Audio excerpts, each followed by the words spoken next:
Continuamos hoy con nuestra serie expositiva del libro de Éxodo bajo el lema Dios soberano, redentor y juez.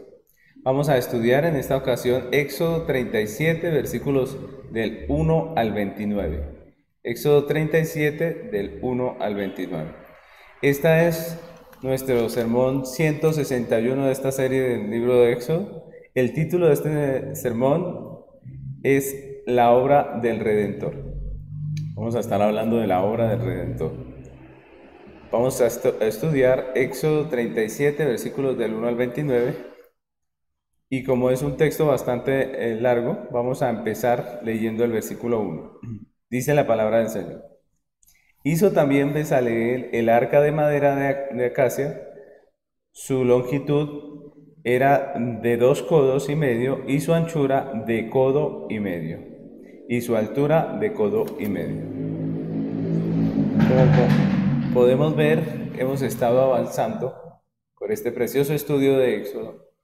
Hemos estado viendo todo el desarrollo de la historia de redención dentro de este libro, que nos habla acerca de la liberación de los hijos de Israel, que nos habla acerca de Israel saliendo al desierto, experimentando la vida en el desierto, que nos hablaba de la ley, de cómo Dios llama a su pueblo en Sinaí, les declara su ley, pero también de cómo ellos violan esa ley y se rebelan contra el mandato de Dios y sufren las consecuencias.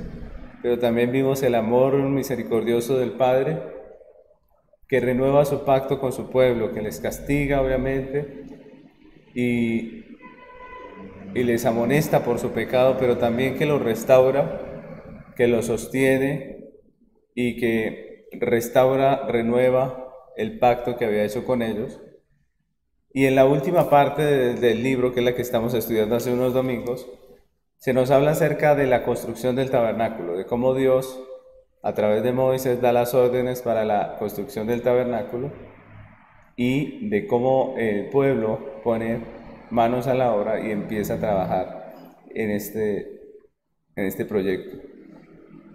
Entonces, en nuestro estudio anterior vimos la descripción y la elaboración del santuario, específicamente de la tienda interior. ¿Recuerdan? Hablamos acerca de lo que era la tienda, que era el lugar santo y el lugar santísimo. Los versículos que estudiaremos hoy nos hablan de la fabricación del mobiliario y de las cosas que se utilizaban allí dentro de ese lugar santo y ese lugar santísimo, dentro del santuario.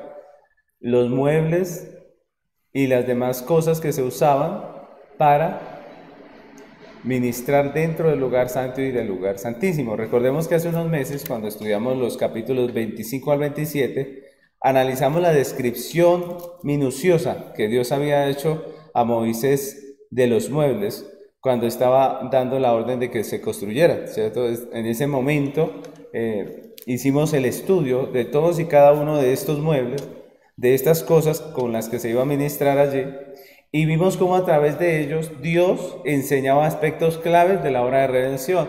Con cada mueble, con cada una de estas cosas que se describen allí, pues hicimos un estudio y vimos aquellos principios tocantes al Evangelio que estos muebles resaltan, ¿no? Y en ese momento aprendimos acerca de cada uno de ellos. Ahora, en estos versículos que estudiaremos hoy, se vuelve a hacer una descripción de todos estos muebles, ya no, prácticamente ya no especificando uno por uno, sino que se hace una lista y se nombra o se habla acerca de algunas características de ellos, ya no tan profundamente, sino como a manera de resumen, a manera de una descripción de todo lo que ellos fabricaron. Recordemos que en lo que estudiamos antes, apenas Dios estaba dando la orden de la fabricación, por eso se especifican también cada uno de los muebles. Aquí ya lo que se está haciendo es un resumen de lo que eran esos muebles, hablando de la construcción de ellos, ¿no? Los hijos de Israel hicieron esto, aquello y lo otro, y empiezan a nombrarse cada uno de estos muebles, cada una de estas cosas que se usaban para el servicio dentro del santuario. Entonces, hoy, al igual que en el estudio anterior, iremos avanzando por el texto, no solo viendo la elaboración física de cada mueble, sino también resumiendo en conjunto, ¿qué nos quiso enseñar el Señor a través de ese mobiliario, a través de esas cosas que se usaban para la administración dentro del santuario? ¿Qué nos quiso enseñar el Señor en conjunto con todas estas cosas que vemos allí, ¿no? En este resumen vamos a ver 7 aspectos importantes que el mobiliario del santuario, de ese santuario terrenal, nos recuerda acerca de la obra de redención.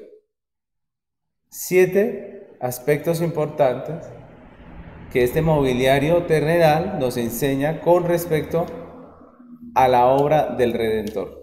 ¿Qué es lo que hace el Redentor? Es lo que estamos viendo, ¿no? Vamos a ir leyendo lo que nos dice el texto y vamos a ir mirando cada una de esos aspectos de la obra del Redentor de nuestro Señor Jesucristo. Entonces vamos a avanzar a través de este estudio con la ayuda del Señor.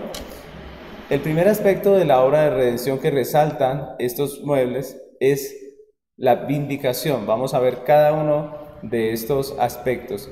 Y hace 8 días tocamos un poco el tema de la vindicación, pero no lo estudiamos a profundidad. Hoy, dentro de estos 7 aspectos que resaltan esos muebles, vamos a ver ese como primer aspecto. Entonces vamos a leer desde el versículo 1 hasta el 5. Dice la Biblia: hizo también Bezaleel el arca de madera de acacia, su longitud era de 2 codos y medio, su anchura de codo y medio, y su altura de codo y medio.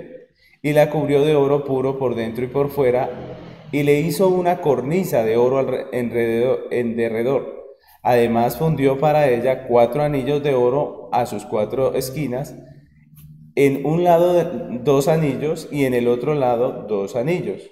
Hizo también varas de madera de acacia, y las cubrió de oro, y metió las varas por los anillos y a los lados del arca para llevar el arca. Entonces lo primero que describen estos textos, estos versículos, es la fabricación del arca. Recordemos que Dios empieza por el lugar santísimo, ¿cierto? Siempre en su descripción Dios empieza por el lugar santísimo. Entonces aquí nos hablan primeramente de la fabricación del arca por parte de los hijos de Israel, conforme al diseño que Dios había dado a Moisés. Como podemos ver, el arca fue elaborada como una caja, ¿cierto? Un cofre de madera cubierta de oro, rectangular, cuyas medidas aproximadas eran de 1,11 por 67 centímetros y el ancho de 67, el alto, perdón, de 67 centímetros. Era una cajita de 1,11, es decir, de 111 centímetros por 67. No era tampoco tan grande, pero era lo suficientemente grande para que cupiesen las tablas de la ley. Recordemos que para facilitar su movilización, pues el texto nos habla de que fueron elaborados 2 anillos a cada lado del arca y 2 varas con las cuales se metían por los anillos, se podía cargar. Hemos visto que el arca era figura del trono de Dios, que era un símbolo de la santidad de Dios, tanto en su diseño y materiales, como también en su finalidad. Obviamente no vamos hoy a entrar en el estudio del arca como tal, porque ya lo hicimos, ¿cierto? Sino que vamos a resaltar los aspectos importantes que cada uno de estos muebles nos hablan acerca de la obra de redención, específicamente de lo que hace el Redentor, ¿no?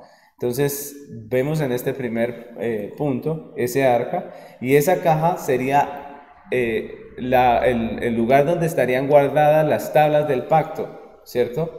La finalidad práctica de esa cajita, de eso que estaban haciendo allí, que le llamaban el arca, era sencillamente ser la depositaria de la ley de Dios. Allí iba a estar guardada. Entonces en esa caja serían guardadas las tablas del pacto. Y aquí es donde sale, en nuestro estudio, sale la importancia de la ley dentro de este santuario, ¿no? Es la importancia de la ley dentro de este santuario, porque en el lugar más, digámoslo así, más especial del tabernáculo, en el lugar más escondido, digámoslo así, del tabernáculo, estaban aquellas tablas, ¿cierto? Aquellas tablas de la ley. La ley depositada en el arca era el asunto central en todo lo que Dios estaba revelando a su pueblo con la elaboración del tabernáculo. Y eso lo aprendimos en nuestro estudio cuando empezamos a ver desde el lugar santísimo. ¿Recuerdan? Que la ley ocupaba un lugar central en todo el diseño del tabernáculo. Cuando estudiamos el arca vimos que la ley es la manifestación de la santidad de Dios. ¿Sí recuerdan? Primeramente, la ley es la manifestación de la santidad de Dios. La ley con sus mandamientos manifiesta el carácter santo de Dios. Esto lo aprendimos en ese estudio.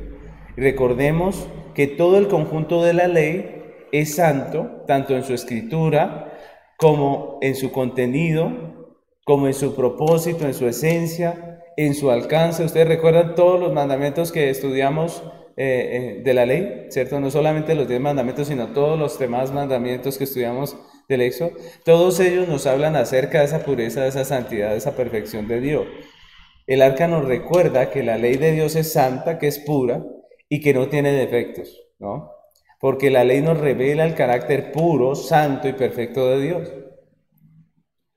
Y eso es importantísimo en nuestra manera de que entendemos el Evangelio. Algunos piensan que la ley es como la respuesta de Dios al pecado del hombre, ¿cierto? Como que el hombre pecó y entonces ahora Dios establece unos principios, unos mandamientos. Pero como podemos ver en este texto y en lo que estamos estudiando del tabernáculo, la razón de que haya ley no es el pecado, sino el carácter santo y justo y perfecto de Dios, ¿cierto? Entonces también aprendimos que la ley, por ser la manifestación de ese carácter santo de Dios, pues tiene para nosotros los hombres, que somos creados a la imagen de Dios, tiene para nosotros implicaciones morales, ¿recuerda? Esa santidad de Dios manifiesta, esa ley de Dios manifiesta la santidad de Dios y se expresa en principios, en normas, en estatutos, mandamientos, en prohibiciones que regulan la vida y la moral del hombre, ¿cierto? Se expresa en mandamientos, se expresa en prohibiciones, en todo lo que nosotros estuvimos estudiando de la ley, que lo que vienen a hacer es a regular la vida del hombre y la moral del hombre, ¿cierto? Hoy en día hay muchos que dicen no hay moral absoluta, pero la Biblia nos muestra la moral absoluta, que es la moral de Dios, de nuestro Creador, la moral que Él expone en su ley.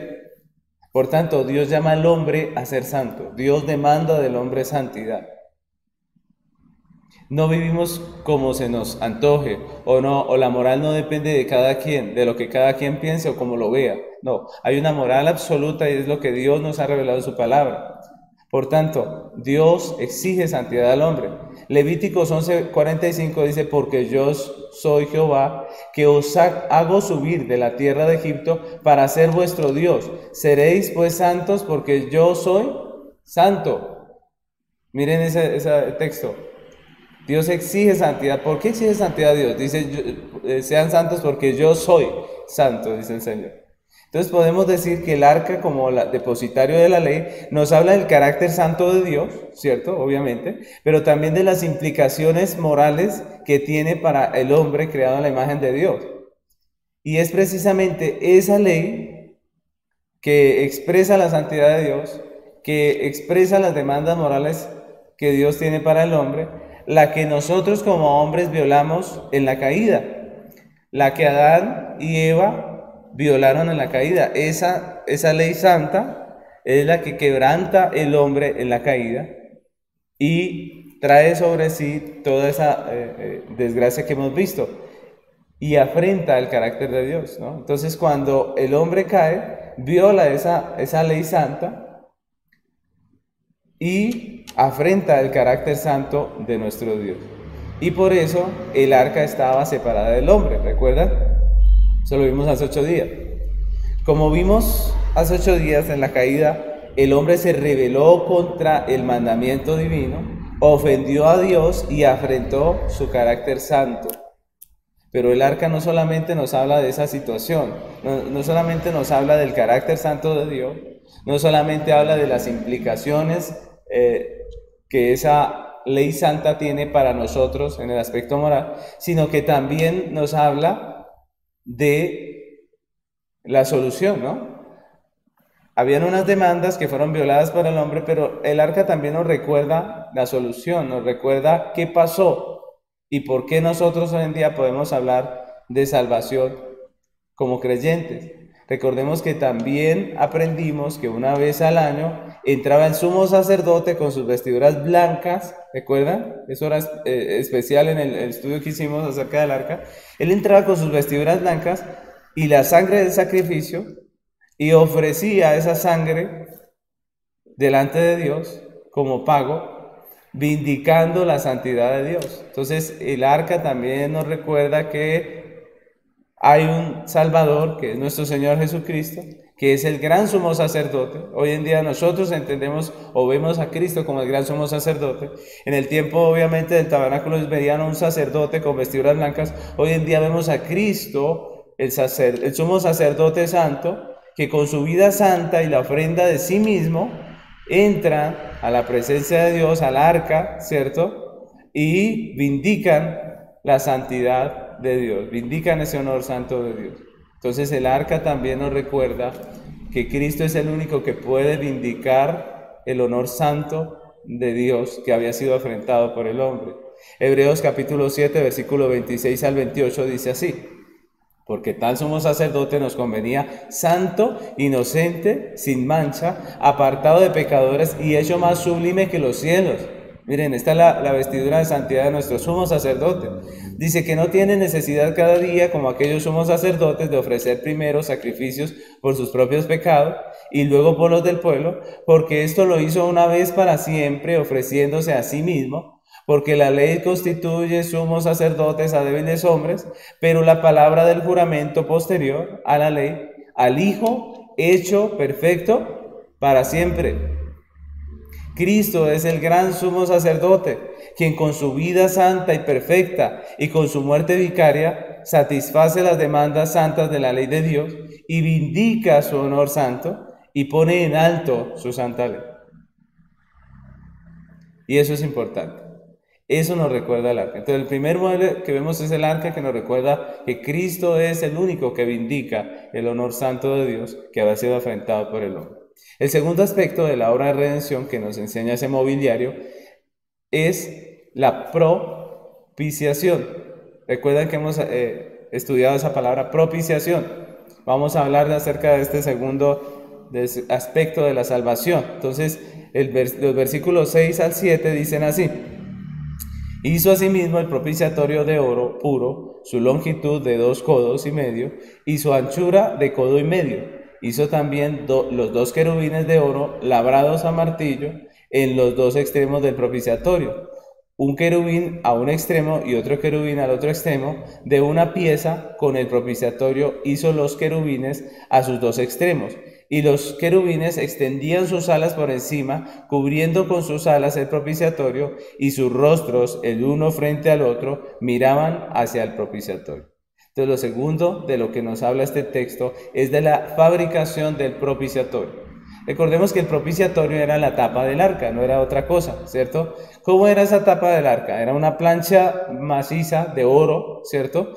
De 111 centímetros de largo por 67 de ancho, aproximadamente, con 2 querubines colocados uno frente al otro a cada extremo de la tapa, ¿no? Este era el lugar de reposo del Señor. La Biblia lo describe así: desde donde el Señor hablaba con Moisés. Si nosotros recordamos, el propiciatorio con sus querubines era la representación del trono de Dios, un símbolo de su justicia, ¿cierto? Ojo, porque el trono nos habla del juez y el propiciatorio nos habla de la justicia de Dios. Sobre el propiciatorio descansaba la nube, o el símbolo de la presencia de Dios, ese símbolo visible. ¿Recuerdan? Cuando el Señor se manifestaba visiblemente a su pueblo, lo hacía a través de una nube que reposaba sobre el propiciatorio. Era en ese lugar donde hablaba Moisés, Dios con Moisés, y era bajo el propiciatorio que estaba guardada la ley, ¿no? Recordemos que el propiciatorio era la tapa del arca. Debajo del propiciatorio estaba guardada la ley. Cuando estudiamos el arca y el propiciatorio, también vimos que la ley de Dios, aparte de ser la manifestación de su santidad, también es la manifestación de la justicia de Dios. ¿Recuerdan? Hablamos acerca de la ley y dijimos que la ley de Dios responde al carácter justo de Dios. Es decir, Dios es justo, su ley es justa. La ley de Dios manifiesta la justicia de Dios de tal manera que es a través de la ley que nosotros podemos conocer la justicia de Dios. Sin la ley pues no podríamos conocer esa justicia. La ley de Dios manifiesta la justicia de Dios de tal manera que es a través de ella que nosotros podemos conocer la justicia perfecta de nuestro Dios. Como hemos visto a través del estudio de los mandamientos, la ley de Dios resume bajo principios, normas y estatutos, bajo prohibiciones, ¿cierto? Bajo elementos que hacen parte de la ley, todos esos parámetros, todos esos principios de vida que honran a Dios en su justicia. La ley establece todo un parámetro de vida para que el hombre viva de una manera justa. La ley son principios de justicia, los principios de justicia de Dios. Sin la ley no podríamos conocer la justicia de Dios. Hemos aprendido que esa expresión pública de la voluntad de Dios, que es la ley, de la justicia de Dios, por ser esa manifestación de la justicia que estamos viendo aquí, pues tiene para nosotros implicaciones legales, ¿recuerdan?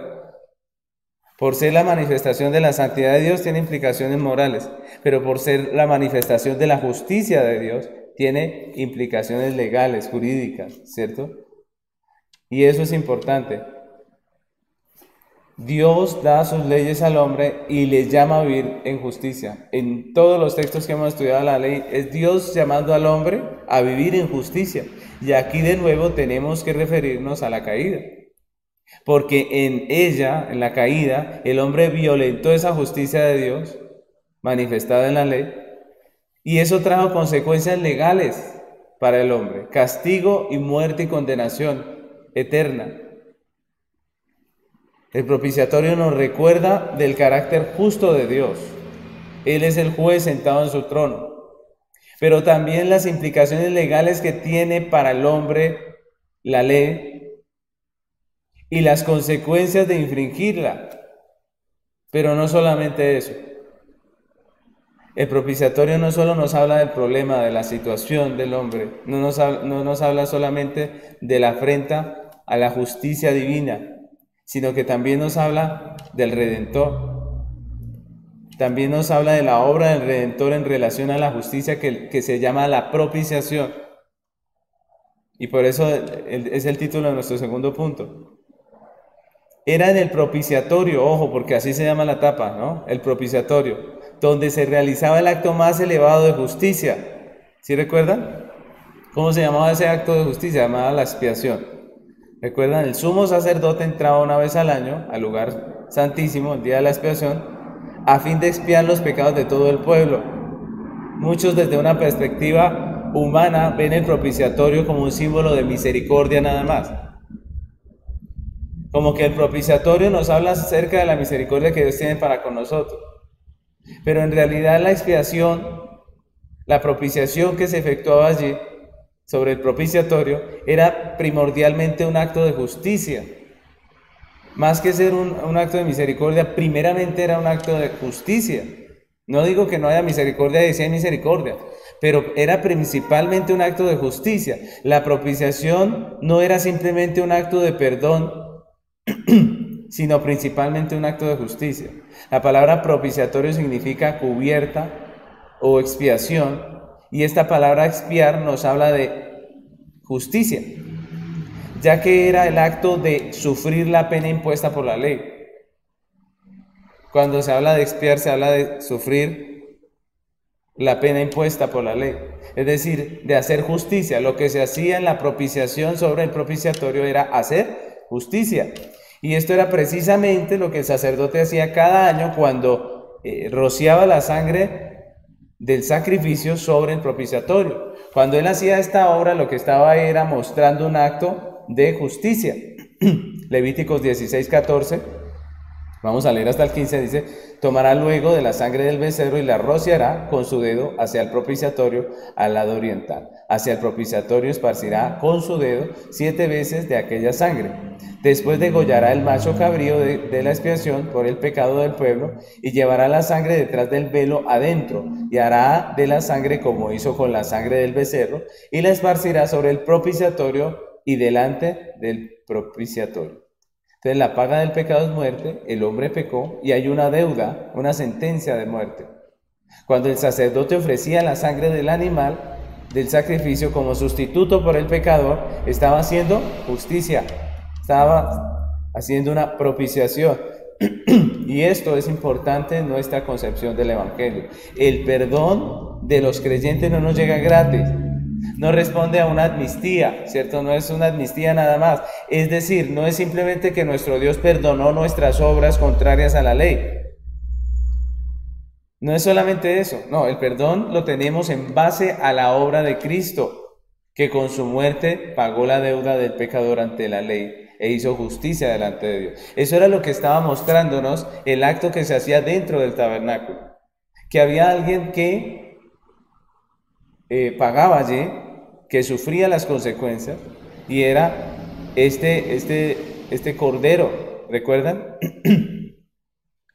Era a través de la sangre de ese cordero que se propiciaba, que se hacía la propiciación. Romanos 3:25 dice, a quien Dios puso como propiciación, están hablando de Cristo, por medio de la fe en su sangre, para manifestar su justicia a causa de haber pasado por alto en su paciencia los pecados pasados, con la mira de manifestar en este tiempo su justicia, a fin de que Él sea el justo y el que justifica al que es de la fe de Jesús.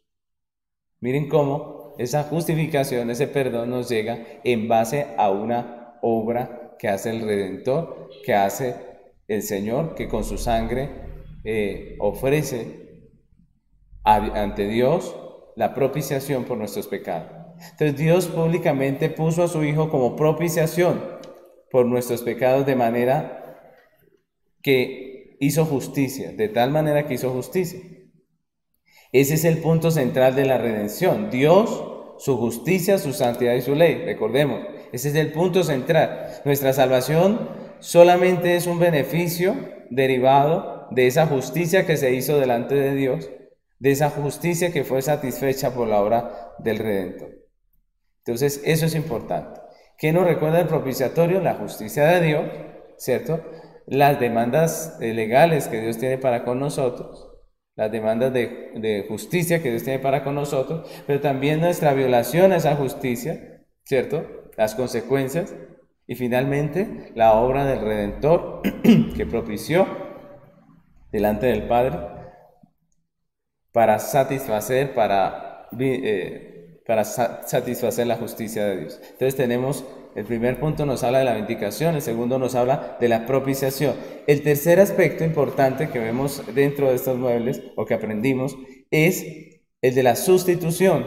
Y eso lo vemos allí en los versículos del 10 al 16 de nuestro estudio, donde leemos de esta manera. Dice, hizo también la mesa de madera de acacia, su longitud de 2 codos, su anchura de 1 codo, y de codo y medio su altura, y la cubrió de oro puro, y le hizo una cornisa de oro alrededor.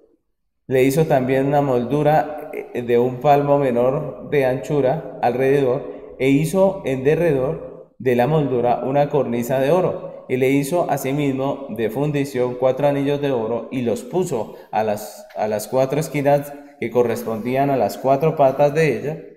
Debajo de la moldura estaban los anillos por los cuales se metían las varas para llevar la mesa. E hizo las varas de madera de acacia para llevar la mesa y las cubrió de oro. También hizo los utensilios que habían de estar sobre la mesa, sus platos, sus cucharas, sus cubiertos y sus tazones con que se habían de libar de oro fino. Entonces lo tercero que describe el texto es la fabricación de la mesa de los panes de la proposición. ¿Recuerdan? Era una mesa hecha de madera de acacia recubierta de oro, de más o menos unos 90 centímetros de largo por 45 de ancho y unos 70 centímetros de alto. Cuando estudiamos acerca de esta mesa, vimos que servía para poner delante de Dios los panes de la proposición cada sábado, ¿recuerdan?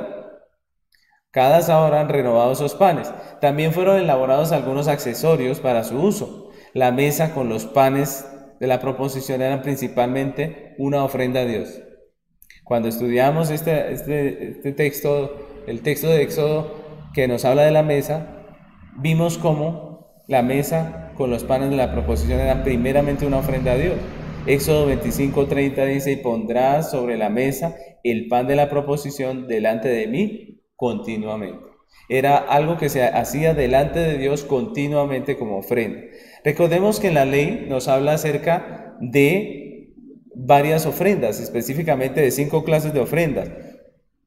Y una de ellas eran las oblaciones, es decir, las ofrendas de grano y harina, tortas que también se llamaban panes, ¿no? Esas eran las que se hacían allí para poner delante del Señor. Y esas ofrendas no podían llevar levadura, ¿recuerdan? Tenían que ser sazonadas con sal. Generalmente se ofrecían junto con un poco de incienso, que también lo vemos allí dentro del mandato de Dios dentro del tabernáculo. Y los panes sin levadura eran 12 tortas cocidas en 2 hileras sobre la mesa como ofrenda delante de Jehová, con incienso y una libación que seguramente era de vino. Entonces había el pan, el incienso y el vino, ¿no? Sin embargo, cuando nosotros vamos a la escritura y estudiamos un poco acerca del símbolo, de qué simboliza todo esto, pues hablamos acerca de que el pan es un símbolo de Cristo y su obra redentora, ¿recuerdan? Cuando hablamos de Cristo y la redención, muchas veces nosotros pensamos en esa redención en la perspectiva humana, ¿cierto? Solamente vemos nuestros beneficios, como si el Evangelio se tratara de eso y nos enfocamos solo en nosotros. Pero como podemos ver aquí en este texto que nos habla acerca del pan y de la mesa que se ponía allí, pues esto era primeramente una ofrenda a Dios. Lo que se hacía cuando se ponía el pan en esa mesa era una ofrenda a Dios, algo que se ponía delante de Dios. ¿Recuerdan? Es decir, esta mesa donde se ponían los panes, primeramente era una ofrenda a Dios. De la misma manera, cuando vemos a Cristo como símbolo aquí del pan, o más bien, el pan como símbolo de Cristo, pues debemos entender que la obra de Cristo está dirigida primeramente a Dios, ¿cierto? Era una ofrenda a Dios. La obra de Cristo es primeramente algo en dirección a Dios, ¿cierto? Se hace para Dios, como una ofrenda a Dios. El pan de la proposición simboliza primeramente a Cristo ofreciéndose como el sustituto, como ese cordero perfecto sin mancha que recibe la paga del pecado del hombre y satisface la justicia de Dios. Así que cuando hablamos de la mesa, de los panes de la proposición, estamos recordando, o ella nos habla de Cristo ofreciéndose como sustituto, poniéndose en lugar de nosotros los pecadores, ¿cierto? Para pagar, pero es el Cordero de Dios, para Dios. Es decir, la justicia de Dios debía ser satisfecha y Cristo se ofreció como aquel que satisface la justicia perfecta de Dios. Juan 1:29 dice, el siguiente día vio Juan a Jesús que venía a él y dijo, he aquí el Cordero de Dios que quita el pecado del mundo. Miren que los hombres traían al tabernáculo un cordero, pero cuando Juan ve a Jesús dice, este es el Cordero de Dios, el Cordero que Dios ha dado, que va a cumplir una obra tan perfecta, tan preciosa, que satisface plenamente la justicia de Dios y quita el pecado del mundo. Y eso es lo que estamos nosotros celebrando en la iglesia cada vez que participamos de la cena del Señor. Eso es lo que celebramos cada vez que hacemos la cena. En la cena del Señor el pan es partido delante de Dios, como allí en la mesa, recuerdan que se ponía delante de Dios. Y eso nos recuerda la ofrenda que hizo Cristo de su cuerpo en la cruz del Calvario. Y el vino, que también era parte de la ceremonia del Antiguo Testamento, nos recuerda la sangre de Cristo derramada en libación delante del Padre, como el cumplimiento del pacto. Cristo se ofreció como sustituto perfecto delante de Dios, y la mesa de los panes de la proposición nos recuerdan esa obra perfecta de justicia que hizo el Señor. Dice Efesios capítulo 5, versículo 2, y andad en amor como también Cristo nos amó y se entregó a sí mismo por nosotros, ofrenda y sacrificio a Dios en olor fragante. Miren cómo este texto nos habla acerca de la ofrenda de Dios, de Cristo como sustituto delante de Dios. ¿Qué dice que fue esa ofrenda? Fue una ofrenda, un sacrificio en olor fragante. Es decir, allí nos están hablando de Cristo como ese pan, ¿cierto? De Cristo como esa libación, ¿cierto? Con su sangre como la libación que se hacía de vino, pero también de Cristo como ese olor fragante. Cristo como ese perfume precioso delante del Padre. Entonces notemos que Pablo afirma que la ofrenda fue para Dios. Otra vez, el Evangelio es primeramente para Dios. Obviamente, como hemos aprendido, esa obra de Cristo, pues delante de Dios, pues produce para nosotros también unos beneficios, que vienen a ser beneficios derivados de la obra que se hizo delante de Dios. Pero lo importante o el centro de todo esto es que la ofrenda es para Dios. Entonces la mesa de los panes de la proposición nos muestra que el Evangelio es primeramente la obra que Cristo hace delante de Dios al ofrecer su vida como sustituto. Pero también esa obra de Cristo delante de Dios, pues obviamente produce unos beneficios para el hombre que son vida eterna y vida nueva. El cuarto aspecto importante de la obra de redención que aprendimos a través del mobiliario es que Cristo es luz para el mundo. Cristo es luz para el mundo. El Redentor era la luz para el mundo. Y nosotros lo vemos allí en la descripción de las lámparas del santuario, específicamente del candelero. Dice el versículo 17 al 24, dice: hizo asimismo el candelero de oro puro, labrado a martillo, su pie, su caña, sus copas, sus manzanas, sus flores eran de lo mismo. De sus lados salían 7 brazos, 3 brazos de un lado del candelero y otros 3 brazos del otro lado del candelero. En un brazo 3 copas en forma de flor de almendro, una manzana y una flor. Y en otro brazo 3 copas en figura de flor de almendro, una manzana y una flor, así en los 7 brazos que salían del candelero. Y en una caña del candelero habían 4 copas en figura de flor de almendro, sus manzanas y sus flores, y una debajo de 2 brazos del mismo, y otra manzana debajo de otros 2 brazos del mismo, y otra manzana debajo de los otros 2 brazos del mismo, conforme a los 6 brazos que salían de él. Sus manzanas y sus brazos eran de lo mismo, todo era una pieza labrada a martillo de oro puro. Y hizo asimismo sus 7 lámparas, sus despabiladeras y sus platillos de oro puro. De un talento de oro puro lo hizo con todos sus utensilios. Entonces, como podemos ver en el texto que acabamos de leer, ahí está la descripción de la elaboración del candelabro, ¿no? Del candelero. Y el candelero fue fabricado como un portalámparas de un tronco central y 6 brazos, ¿no? 3 a cada lado, en los que se colgaban o se ponían las lámparas de aceite de oliva. No era como algunos lo han pintado como ese candelero donde se ponen velas, no. El candelero era un portalámparas, ¿cierto? Las despabiladeras eran tijeras o tenazas diseñadas para quitar las mechas que se habían quemado. Eran simplemente tazas llenas de aceite con una mecha, y para eso se usaban las tijeras o despabiladeros. El candelero fue decorado con manzanas y flores de tal manera que eso parecía un árbol, ¿no? Hecho de oro. Fue fabricado en oro macizo, labrado a martillo de una sola pieza, más o menos de 34 kilogramos. Cuando estudiamos el candelero aprendimos que primeramente cumplía una función litúrgica, ¿no? Esa era la principal función del candelero. Como siempre, tenía que ver con Dios primeramente su función. Y al igual que los panes de la proposición, el candelero con sus 7 lámparas encendidas se ponía delante de Dios. Es decir, como parte de la adoración litúrgica del tabernáculo. Ustedes recuerden que el sacerdote 2 veces al día iba y se encargaba de las lámparas. Al igual que los panes de la proposición, era un oficio constante del sacerdote, ¿no?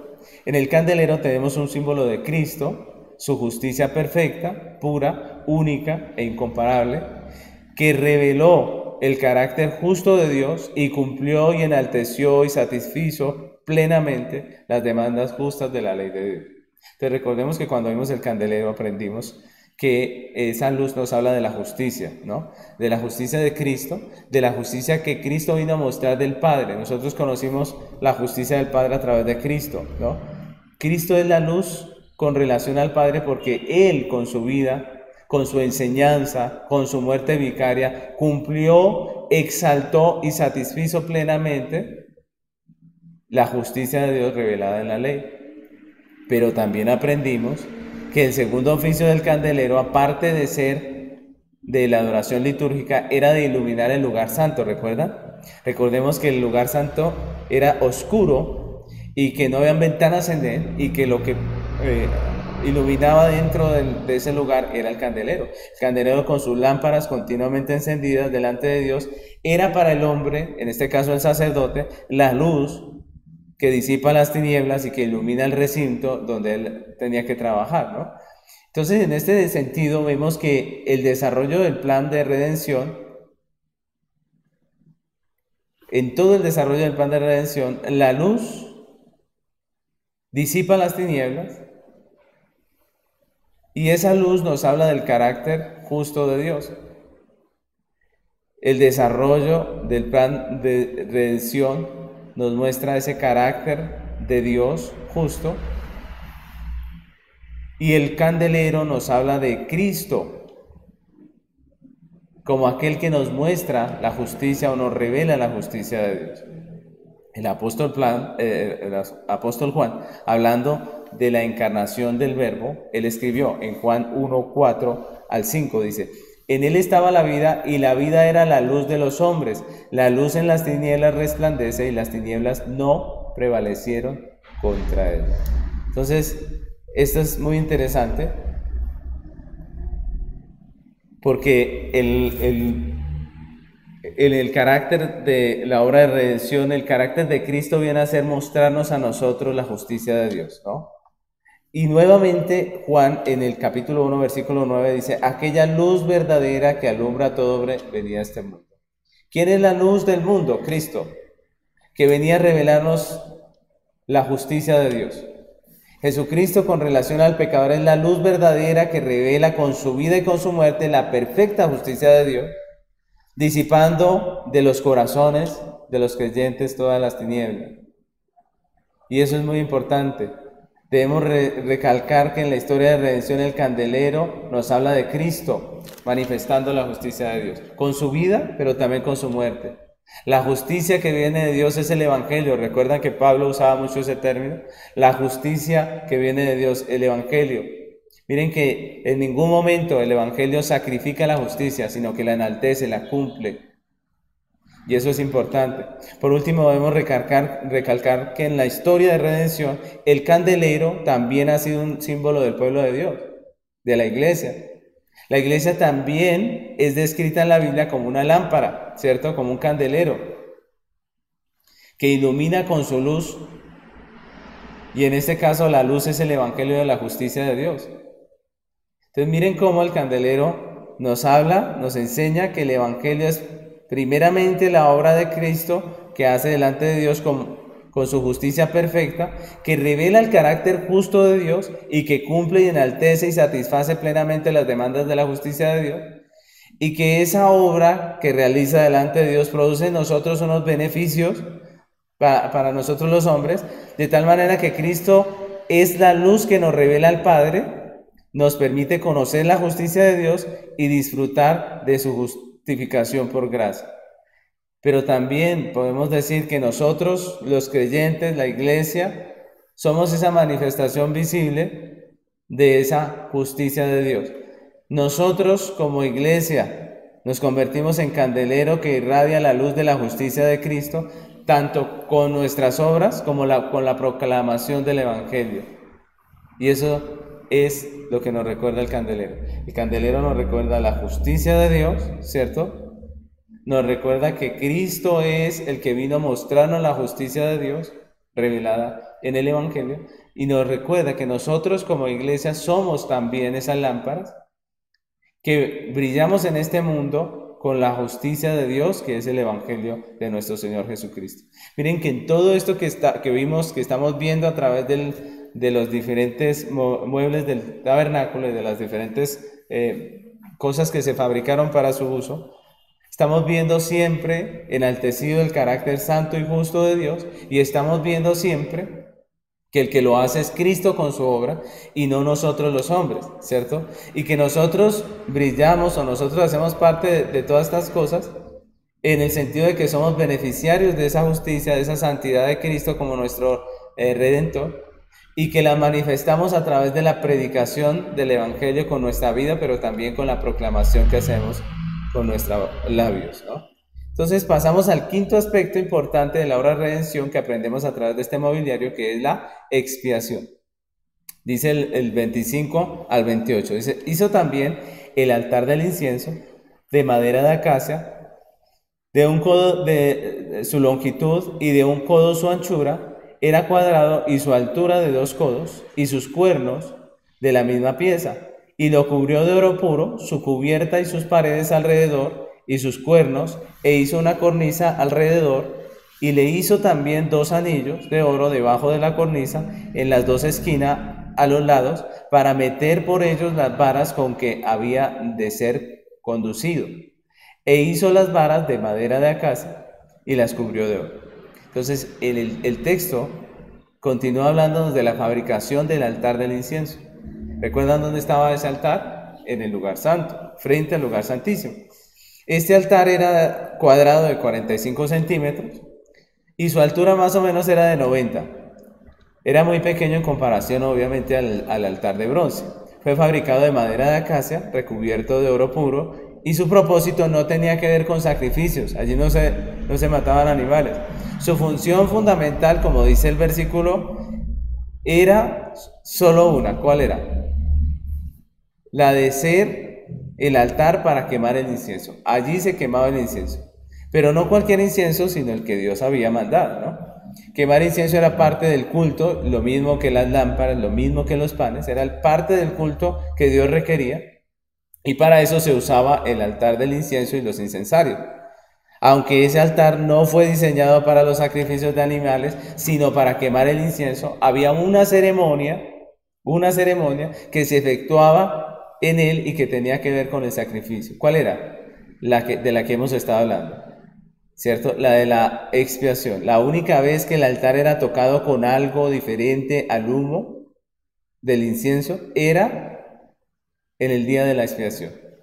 En ese día, que se celebraba una vez cada año, el sumo sacerdote podía entrar al lugar santísimo, a la presencia de Dios, para presentar la expiación por el pecado de todo el pueblo, para interceder por Israel. Y en esa ceremonia el sacerdote ungía los cuernos del altar del incienso con la sangre del sacrificio para hacer la expiación delante de Dios. Y la sangre de la expiación en los cuernos del altar del incienso nos recuerdan 2 cosas.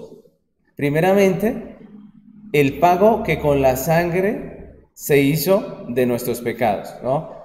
Eso era lo que significaba dentro del tabernáculo físico, allí el tabernáculo terrenal. Esa era la sangre que se pagaba por nuestros pecados, ¿cierto? El hombre pecó, hay una deuda que hay que pagar, que es la muerte, ¿cierto? Porque la paga del pecado es muerte, y cuando se ponía la sangre se estaba diciendo, mire, se ha pagado. Pues cuando nosotros vemos este altar y hablamos de Cristo, pues primeramente nos habla del pago que con su sangre Cristo efectuó delante de Dios por nuestros pecados. Del pago, y por eso este punto se llama la expiación, porque expiación es pagar, ¿cierto? Primeramente Él pagó con su sangre delante del Padre. Recordemos que la palabra expiación nos habla de cumplir o pagar una pena impuesta por las autoridades. El día de la expiación, el sustituto pagaba con su vida la deuda del pecador. Y es por ese acto donde la justicia de Dios se satisface que el pecador era aceptado delante de Dios, ¿cierto? Es por ese acto de pago de la deuda, ¿cierto? Cristo pagó la deuda, ¿cierto? En puntos anteriores vimos que Cristo fue propicio, pero ahora vemos que Cristo pagó la deuda. Él pagó lo que nosotros debíamos.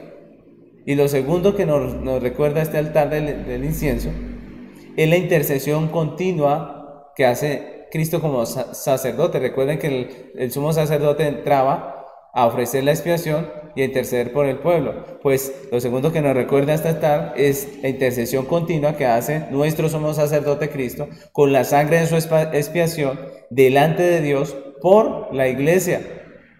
Su expiación fue una sola vez para siempre, pero su intercesión es continua delante del trono de Dios. Romanos capítulo 8, versículo 34 dice, ¿quién es el que condenará? Cristo es el que murió, más aún, el que también resucitó, el que además está a la diestra de Dios, el que también intercede por nosotros. Cristo intercede por nosotros, como el sumo sacerdote, con la sangre de su sacrificio. Y de esto nos habla el altar del incienso, de esa obra perfecta, preciosa, donde Cristo pagó y donde Cristo intercede por nosotros. Y el quinto aspecto importante, el sexto aspecto importante de la obra del Redentor que aprendemos a través de este mobiliario es que Cristo derramó su Espíritu. Miren cómo hemos visto cada una de las obras del Redentor. Esta es importante también. Él derramó su Espíritu en la iglesia.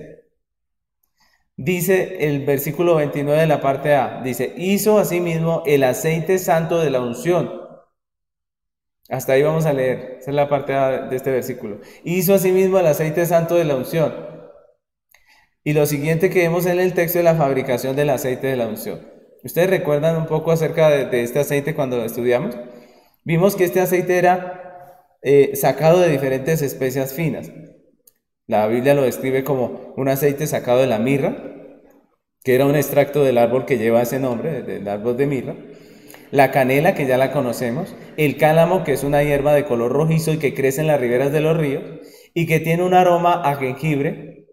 La acacia, que es una planta que expele un aroma fuerte parecido a la canela. Y todo esto, en sus medidas apropiadas, se mezclaba con aceite de oliva y formaban lo que se llamó el aceite de la unción. Entonces recordemos que no era solamente un aceite, ¿cierto? Sino que era también un perfume único, del cual no debía prepararse otro igual. ¿Sí recuerdan cuando estudiamos acerca del aceite de la unción? Y en cuanto a su simbología, pues vimos que el aceite de olivo es utilizado en las Escrituras para hablar de la obra del Espíritu Santo, de su obra dentro del plan de redención.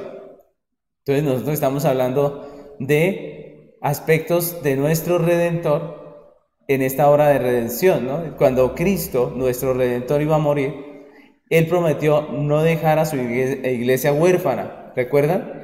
Él les anunció que Él les enviaría al Espíritu Santo. Cuando Él iba a morir, sus discípulos estaban un poco agobiados porque Él les confesaba continuamente que Él iba a morir. Y Él decía, pero no les dejaré huérfanos, ¿cierto? No los dejaré solos. Y en Juan 16:7 dice, pero yo os digo la verdad, os conviene que yo me vaya, porque si no me fuera, el Consolador no vendría a vosotros, mas si me fuere, os lo enviaré.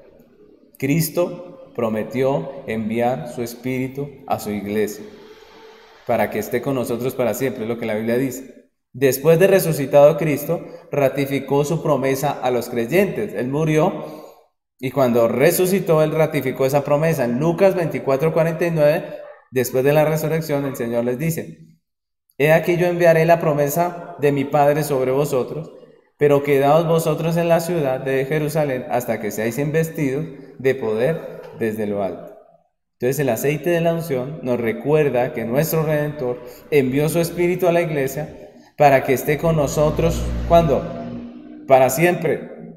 Su papel en la obra de redención es aplicar la redención a la vida del creyente, aplicar la salvación a la vida del creyente. Es por el Espíritu Santo que nosotros creemos, es por la obra del Espíritu Santo que tenemos fe, es por la obra del Espíritu Santo que nos arrepentimos, que venimos a Cristo. Entonces miren lo importante de este punto, ¿no? Cristo envió su Espíritu a su iglesia porque Él es el que aplica la redención a nosotros. Y cuando hablamos del aceite de la unción, recordamos esa obra perfecta, preciosa de Cristo, pero también la obra perfecta del Espíritu Santo que aplica esa redención a la vida del creyente. Y por último, en el séptimo aspecto importante de la obra de redención que aprendemos a través de este mobiliario es la complacencia del Padre. Es decir, Toda esta obra de redención, ¿qué representa para el Padre, para nuestro Dios? Dice el versículo 29, la parte B, dice, y el incienso puro aromático según el arte del perfumado. Entonces, lo último de lo que nos habla el texto es de la elaboración del incienso. El incienso aromático era una mezcla de 4 especies aromáticas de igual medida, y esos ingredientes eran finos y eran costosos, y al igual que con el aceite de la unción, esas especias mezcladas componían un perfume único. La diferencia es que ese perfume no se mezclaba con aceite para producir un ungüento aromático, sino que se usaba molido como incienso para quemar en el altar, ¿no? Y para quemar también con los incensarios. Entonces, cuando ministraba en el altar del incienso, el sacerdote llenaba sus puños de este incienso y los esparcía sobre el fuego del altar, o lo ponía en un incensario con brasas del altar, y este se quemaba y pues formaba una nube de aroma agradable delante del santuario. Después de hacer esta ceremonia, el lugar quedaba lleno, impregnado de ese aroma, y quedaba una nube allí, ¿no? Dice Levítico 16, 12 y 13, dice, después tomará un incensario lleno de brasas de fuego del altar de delante de Jehová, y sus puños llenos de perfume aromático molido, y lo llevará detrás del velo, y pondrá el perfume sobre el fuego delante de Jehová, y la nube del perfume cubrirá el propiciatorio que está sobre el testimonio, para que no muera.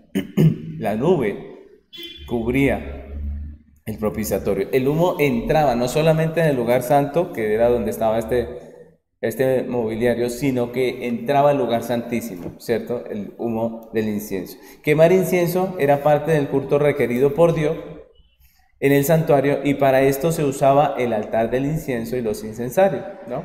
Dios recibía con agrado el aroma del incienso quemado en su presencia. Y entonces, para hablar de su simbología, podemos decir que Cristo, con su encarnación, su vida, su muerte y su resurrección, completó la obra de redención que Dios había planeado desde la eternidad, complaciendo a Dios Padre en su justicia y en su santidad, ¿cierto? Dios es complacido, es vindicado en su honor santo. Dios es satisfecho en sus demandas de justicia. Dios es satisfecho y se complace en la obra perfecta que Cristo hace en toda la obra de redención. Dios Padre solo puede ser satisfecho por Jesucristo, y eso es importante. Dios Padre no puede ser satisfecho simplemente por nosotros los pecadores, no. Dios Padre es satisfecho únicamente en Cristo, y nosotros somos su iglesia no porque lo satisfacemos con nuestras obras, sino porque estamos en Cristo, el único que puede satisfacer la justicia y la santidad de Dios. Mateo capítulo 3, 17 dice, y hubo una voz del cielo que decía, este es mi Hijo amado en quien tengo complacencia. Miren tan lindo ese texto. El Padre lo repitió varias veces. Este es mi Hijo amado en quien tengo complacencia. ¿En quién se complace Dios? En Cristo, su perfecta justicia, su perfecta santidad. En Cristo, el perfecto Cordero de Dios que quita el pecado del mundo. En Cristo, el gran sumo sacerdote, el perfecto sumo sacerdote, hecho sacerdote para siempre. El perfecto, ¿cierto? En Cristo, la propiciación por nuestros pecados. En Cristo, el sustituto perfecto. En su ascensión, después de haber consumado la obra redentora, Jesucristo es el incienso grato que complace el corazón del Padre, que sube delante del Padre y que le complace, porque como dijo Cristo en la cruz, Él dijo, consumado es. Cristo efectuó esa obra perfecta de redención. Entonces, mis hermanos, miren lo que estamos aprendiendo, lo que aprendimos a través de este año, del año pasado cuando estudiamos todo esto, con respecto a la obra de redención. A través del mobiliario, del santuario, vemos 7 aspectos de la obra de Jesucristo como nuestro Redentor. La vindicación del honor santo de Dios afrentado por el hombre, la propiciación por medio de la cual se satisface la justicia de Dios como juez, la sustitución en la cual Cristo es el Cordero de Dios que quita el pecado del mundo, Jesucristo también es la luz del mundo que nos revela la justicia de Dios en el Evangelio, pero también es la expiación o el pago por nuestros pecados. Es el Redentor que envió del Padre al Espíritu Santo. Y finalmente Jesucristo es el único en quien el Padre tiene plena complacencia. Y yo quiero que miremos, mis hermanos, porque lo que nos está enseñando el Señor a través de su santuario es lo que es verdaderamente el Evangelio. El Evangelio tiene un propósito y es Dios, su justicia, su santidad y su ley. Es Dios en su carácter santo y justo. El propósito verdadero del Evangelio es Dios, no el hombre. Y el Evangelio nos habla no de nuestras obras como hombres para satisfacer a Dios, porque somos pecadores, sino de la obra de Cristo. Todo el Evangelio, así como el tabernáculo, nos habla de la obra de Cristo, lo que Cristo hizo, el pago que Cristo efectuó, la propiciación que Cristo efectuó, lo que Cristo hizo, la justicia de Cristo, no la nuestra, la santidad de Cristo, no la nuestra.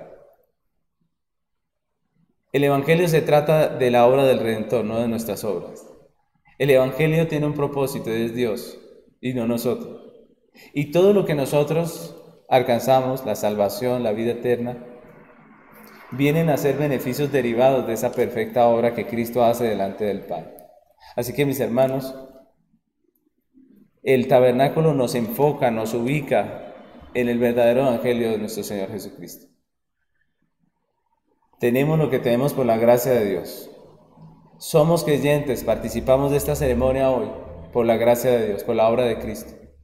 Y en nuestro corazón debemos estar agradecidos como en el tabernáculo. Debemos estar agradecidos por la obra del Redentor.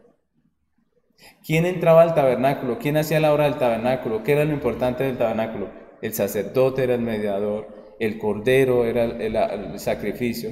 Todo nos habla de Cristo. Cristo. Estamos aquí por Cristo. Estamos aquí para celebrar la obra de Cristo, no nuestras obras.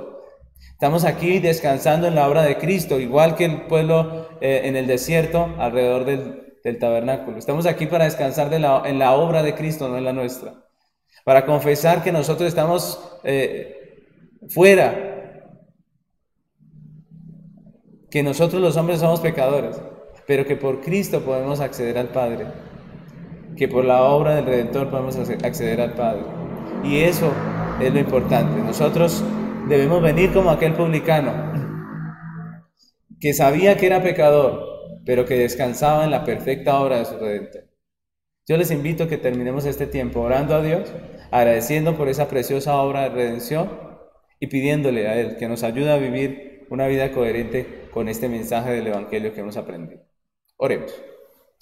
Señor amado, queremos hoy agradecerte por todo este despliegue de misericordia, de gracia que es para con nosotros, pero también y principalmente por esa manifestación de la justicia y la santidad de Dios. Gracias porque a través de este estudio que hemos estado haciendo del Éxodo hemos visto el Evangelio en la perspectiva correcta. Señor, sabemos que el Evangelio es primeramente para Dios, se trata de Dios, ¿cierto? Y que nosotros somos beneficiarios de esa obra perfecta de nuestro Redentor. Padre, ayúdanos, que no se nos olvide que el Evangelio se trata de Dios, que no se nos olvide que se trata de la obra de Cristo y no de la nuestra, Señor, que no se nos olvide que en todo esto solamente somos pecadores beneficiados de la gracia y la misericordia de nuestro Padre. Te agradecemos por esa misericordia, te agradecemos por hacernos parte de ese grupo, Señor, de ese rebaño que tú has redimido, que se llama la iglesia. Gracias porque somos parte de ella por tu gracia, por tu misericordia. Y gracias, Señor, porque siendo nosotros pecadores, Cristo murió por nosotros, efectuando el pago, propiciando, Señor, haciendo justicia delante del Padre, vindicando su honor santo, cumpliendo las demandas perfectas de la ley, Señor. Muchas gracias, porque como aquel hijo de Israel que venía con su cordero, nosotros hoy podemos descansar en la obra del sustituto. Muchas gracias, Padre. Te bendecimos y te adoramos y te pedimos que nos ayudes a caminar, Señor, coherentemente con ese mensaje del Evangelio, como hijos de Dios, como redimidos. En el nombre de Cristo Jesús. Amén.